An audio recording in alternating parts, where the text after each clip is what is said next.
Hey guys, it's Cindy, and today I want to give you an example of how we handle other people, problems with other people, how we can actually transform problems with other people when we look at ourselves. When we look at ourselves and using the format that I provided in Consciousness 101, I use it all the time, and it's interesting because I'm always learning, I'm always having an experience. That's a good example of how you handle these things.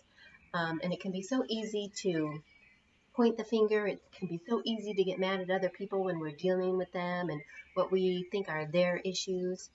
Um, but when we look at ourselves, we have a lot more power to change what's going on, to transform the situation with our own energy. Well, I'm going to try to make this brief because I don't want to give you the whole long story. But last night I had an issue with my boyfriend, and I have these. I like critters. Okay, I love nature and critters, and I have a bunch of animals. But I keep these frogs in the house overnight. I usually find them before it gets cold, and I bring them in, and I feed them, and I call it. I give them a warm place, a warm bed, and a free meal. Anyway, so I have these three frogs, and I heard one of them croak yesterday. And the first thing that comes out of my boyfriend's mouth is, "Let him go." And first of all, it's like, of course I intend to, and it is a nice week, and it might be this week, except I'm debating because there are cold nights. Anyway, I pick the frog up, and he jumps, and so I decide he does want to go, so I'm going to let him go. Um, at first, I'm kind of irritated over the fact that somebody has told me what to do with them, because they're my frogs, it's my business, it's none of his business. Anyway, so I do take all of the frogs out. It's a nice day, and I let them, I let them go nearby. They like to hang out in the bin where the hose is kept. So I let them go around that area. Anyway, so I was a little sad about it. I was missing. I figured I missed them. I was like looking in on them and hearing them croaking in the house and this and that. Um, and I was sad, and my boyfriend said something to me about it. He wasn't all that nice about it. Not that it was all that bad, but he wasn't that nice. And then all of a sudden I got in a better mood because I got excited. I'm like, well, it's spring. We can go to the park and we can get apples. And as soon as I said that, he shuts me down. We're not doing that again. Last time you did that, whenever they died, you were sad, and I had to put up with this.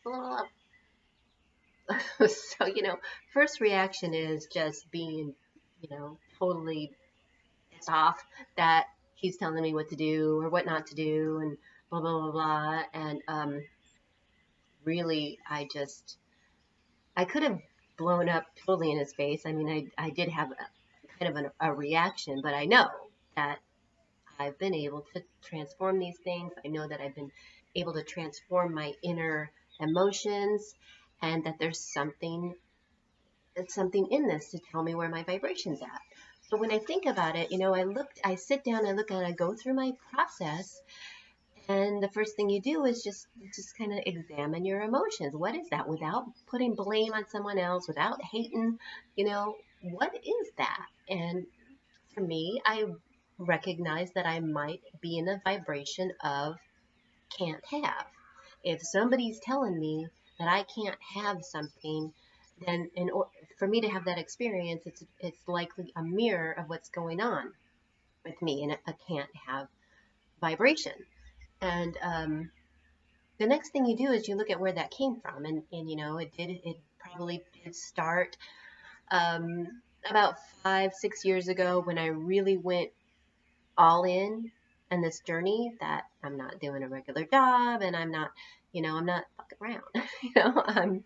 I'm doing this, but I had a long way to go, and so um, I couldn't have a lot of things, and when you no longer have a steady regular income, you don't spend as much, and this and that. And so although I feel like I'm working my way out of it, and I'm actually ready to shift out of that, I recognize that I might still be in kind of a can't have vibration. And that's when you look at the situation, if you still have any negative emotions from that happening. Once you're past it, and I feel I'm past it, you can go, oh, okay, that happened for a reason. That really, was a good thing. If I had a bunch of money, I'd probably be out spending and partying or whatever instead of focusing on my path. So it was good that it happened. And when you can recognize that, that instantly clears the negative vibration, and you can.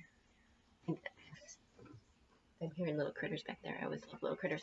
Anyway, you can work on that vibration. Either you're using EFT. I have a secret little way of dealing with these emotions in this kind of situation that I'm going to be talking about soon.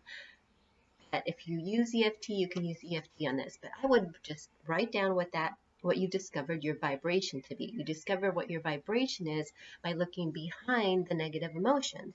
You know, negative emotions are resentful, negative emotions are anger and blah, blah, blah. But that really doesn't tell you what to tap on because it's the vibration that you want to change. Vibration creates your life experience. So I look at it, I'm looking at the past and, doing EFT or whatever you do on the past situation, if you have any negative emotions from it. And then you decide, well, what do I want? And what power have I developed or can I develop or do I need to step into that will create a new vibration that is in alignment with what I want? And in this case, it's what I'm thinking is it's being more independent because I can be a little dependent. I'm in this situation where, I have a man in my life to help out. And I'm a life path 1. I'm a Leo. That is not in alignment with who I am. I am more independent than that.